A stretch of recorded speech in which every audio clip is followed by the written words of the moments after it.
Hey guys, welcome again to another great episode of Passion Frez, Passion for Real Estate. I'm your host, Cris Del Cid, alongside Nestor Gotay. We're licensed real estate agents in Virginia, Maryland, and the district. Congratulations to all of the World Cup winners and those that have not won and all of their fans, because you guys made it to the World Cup, right? That's right. It's a win just getting there, and thanks for getting there, because you're giving us great matches here in this World Cup. You know, all the underdogs are coming up and, you know, giving the big teams a big challenge this time around. That's right, guys. Enjoy. Hey, we've been talking about getting ready to sell your property, type of agreements, listing agreements. Last episode we talked about staging your property, and now we're going to talk about reviewing the offers. So assuming that you're getting all of these offers, interested buyers coming into looking at your property, they write some offers.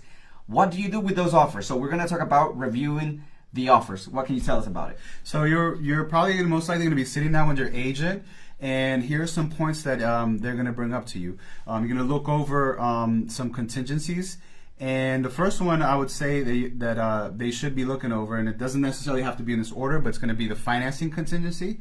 And within that contingency, some of the things to look out for is what type of financing they're getting, if they're getting financing. Correct. If it's cash, right, then you definitely you want your agent to see to have with them the source of the money for the purchase, for the cash. So where's the cash at? Right, basically? where's the cash at? How are you paying for that property? Right, where the cash at? Exactly. That's right. Also, within their financing, you want to see what type of loan they're getting, if it's FHA, conventional, VA. And also, another thing you want your agent to do is you want them to vet the loan officer to make sure that this buyer is as qualified as they seem like on that loan approval letter that you're getting from them. Guys, if the buyer is getting financing, also look for the amount of down payment that this potential buyer is putting down on their financing, right? The higher the amount of the down payment, the more committed and the more likely this is going to get to closing. That's right. Also, the appraisal contingency. You're just going to look for, you know, how much time they're asking for the bank to send the appraiser out there and check out your property and see, you know, what they think the value of it is. You know, the more time you give it, you know, the more chances are that you'll get, you know, to the point to where you might be a few days, a week or so off from closing, and you might not make it. It might not come back to the value that you're expecting. Also, check for home inspection contingencies. This is in the beginning of the contract. It's about the first week. Within the first week, it's done. Check if the buyer is going to ask for you to do repairs. Check if the buyer is asking for home inspection for information purposes, or even if the buyer is buying the property in as-is conditions. Another one is sales concessions or the closing help. So you want to see how much closing help they're asking for, and that, of course, is going to determine what your bottom line is. So it's definitely going to affect it. You know, the more concession they're asking for, the less that you're going to take at net profit when you go to closing.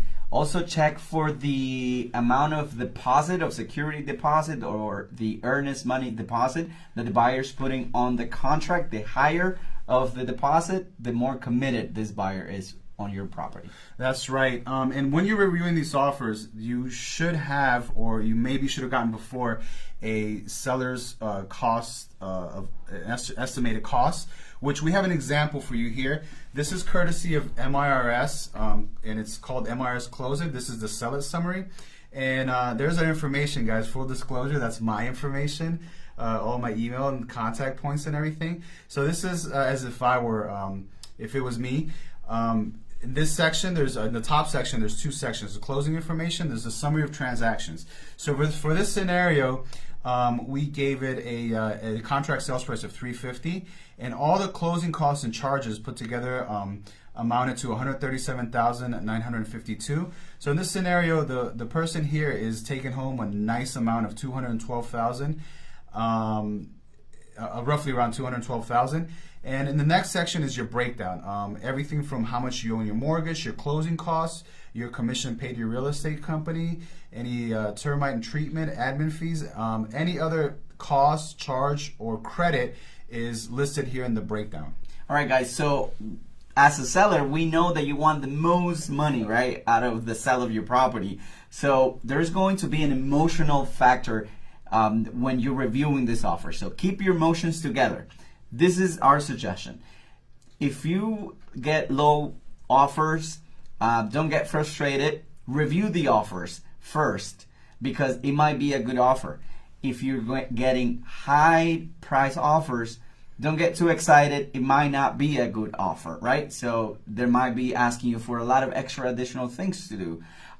So just keep it together. There is an emotional factor when reviewing the offers, and you want to make sure that you know that you're choosing the best offer, right? Not what's giving you the most, or seems to be giving you the most money, because until you close, you don't have anything. So you want to make sure you